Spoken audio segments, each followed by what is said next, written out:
The Miami Heat have no plans to trade Andrew Wiggins ahead of the 2025-26 season, despite renewed interest from the Los Angeles Lakers as training camp approaches, Clutch Point's Brett Siegel reports.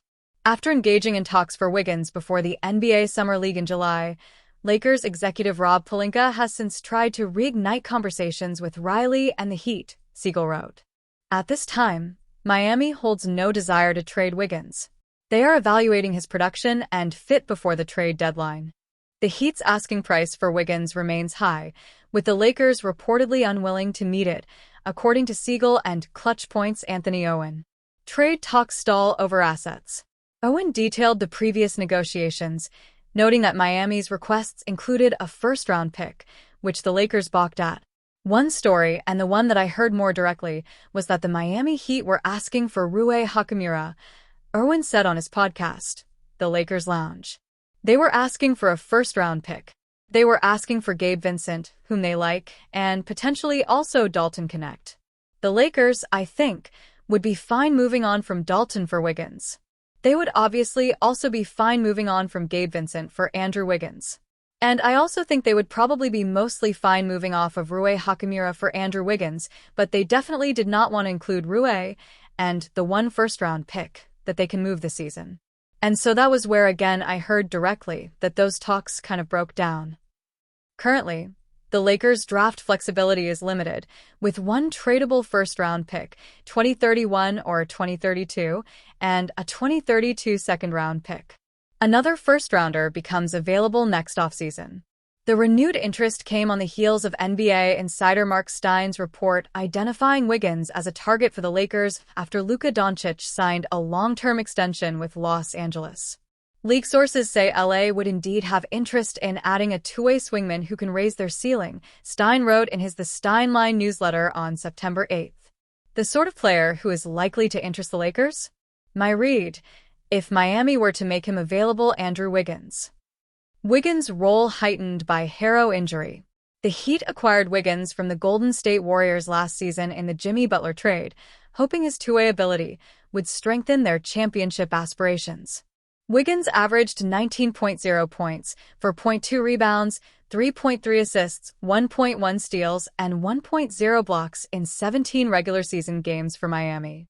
However, his production fell sharply during the Heat's first-round playoff sweep by the Cleveland Cavaliers, dropping to 11.5 points, 3.3 rebounds, and 2.3 assists per game. Despite that, Miami values his two-way skill set and expects him to remain a cornerstone in the rotation. With starting guard Tyler Herro recovering from surgery on his left foot and expected to miss the start of the upcoming season, Wiggins' presence becomes even more crucial for the Heat's backcourt stability and championship aspirations. As Miami begins training camp with Herro out for 8 weeks, the team is balancing roster stability with developmental and contractual considerations. Wiggins is off-limits for now, and Herro's recovery timeline will shape early rotations. The Heat aim to integrate their pieces while keeping championship contention intact. The Los Angeles Lakers are one of the most storied franchises in the NBA. With 17 championships, second only to the Boston Celtics, and more star power than any other team in the league, their history runs deep. In the summer of 2018, the Lakers signed LeBron James, arguably the greatest player of all time. He has spent the last 7 seasons in Hollywood, winning a title in 2020. In his fairly short Lakers tenure, James already ranks in the top 10 in both total points and assists with the franchise. Still, he has a lot of ground to cover before he can join Los Angeles' legends. Brian Scott doesn't think LeBron James should get a statue. Only 14 players have a statue directly outside of the arena, and the Lakers, of course, have the most. Kobe Bryant, Elgin Baylor, Shaquille O'Neal, Kareem Abdul-Jabbar, Jerry West, Magic Johnson, and George Mikan have all been immortalized outside of Crypto.com arena. With the exception of West, every player listed has both an MVP and a title while playing for the Lakers. James, like West, has a lone ring, although neither won MVP, while playing in Hollywood. West, in addition to his 14-year playing career, served as a coach and executive for LA. Byron Scott, who won 3 titles with the Lakers during his career, doesn't think James is quite on the level as those franchise icons. If you look at the players that have statues in front of Crypto.com Arena, these are long-lifers, he told TMZ. They've been with the Lakers for almost their entire career, and they've had multiple championships. James still has time to earn the Lakers' honor. James spent a total of 11 seasons with the Cleveland Cavaliers and might return home before he retires.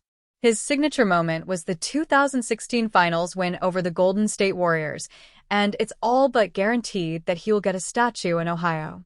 Bill Russell's jersey has been retired by every team, although no player has a statue outside of 2 different arenas. James will certainly get one outside of Rocket Arena, even if he retires as a Laker, and he still has time to build his case in Los Angeles. While winning MVP at 41 years old is out of the question, the addition of Luka Doncic makes the Lakers title threats, and another banner could seal the deal. I think if he gets another one, then he has a chance, Scott admitted. With 2 titles to his name, one as the clear-cut first option, James should be able to join a cabal of Lakers legends and be immortalized in bronze. Hollywood is dreaming up the perfect blockbuster right now with the rumors of Andrew Wiggins being a trade target for the Los Angeles Lakers swirling. Before Rob Pelinka can make that big move, the Lakers' general manager will need to know if DeAndre Ayton is the solution at starting center. It has been made abundantly clear by multiple sources that the Lakers will be looking for a 2-way upgrade on the wings. Wiggins fits the mold and brings plenty of upside to Los Angeles, making him a realistic game-changer that fans have begged for in the hopes of seeing the Lakers chase a title. However, the asset pool in Los Angeles is limited. Pelinka will only get so many cracks at improving the roster before the eventual 2026 NBA trade deadline. That is why seeing what they have in Ayton is integral to the process. The former Portland Trail Blazers center arrived in Los Angeles to mixed feelings. On one hand, Ayton is guaranteed to be an upgrade over Jackson Hayes. That does not mean the Lakers are completely absolved of concerns at the center position ahead of the 2025-26 NBA season. Lakers need clarity on Ayton before making the move for Wiggins. It should be said there is no guarantee that Wiggins will just be handed to the Lakers. If Pat Riley proves to be a stubborn negotiator, Pelinka will need a backup plan. However, even if the name is not Wiggins, the model of what the Lakers want is clear. Ayton just needs to tick the needed boxes for Los Angeles first. With Luka Doncic setting him up, the Lakers center should have an easy time settling into a simplified offensive role while focusing on his defensive impact. If that is the version of Ayton that the Lakers get, the opportunities to elevate the roster further will be there. Sam Vecenie of the Game Theory podcast could not help but share a similar message regarding the situation. Vecenie said, "If Ayton is good, it makes life a lot easier. The reason to not do that Wiggins trade now is that you might need that pick value at some point to go get a center if it doesn't work. There will certainly be names worth monitoring if the Ayton experiment does not produce the desired results. Centers like Jarrett Allen, Nikola Vucevic, and Nicholas Claxton could all be available before the trade deadline under the right circumstances. The Lakers will hope they do not need that move. Getting an opportunity to improve the roster, rather than fix it, will be the maneuver that makes pursuing a title a realistic path in the upcoming season."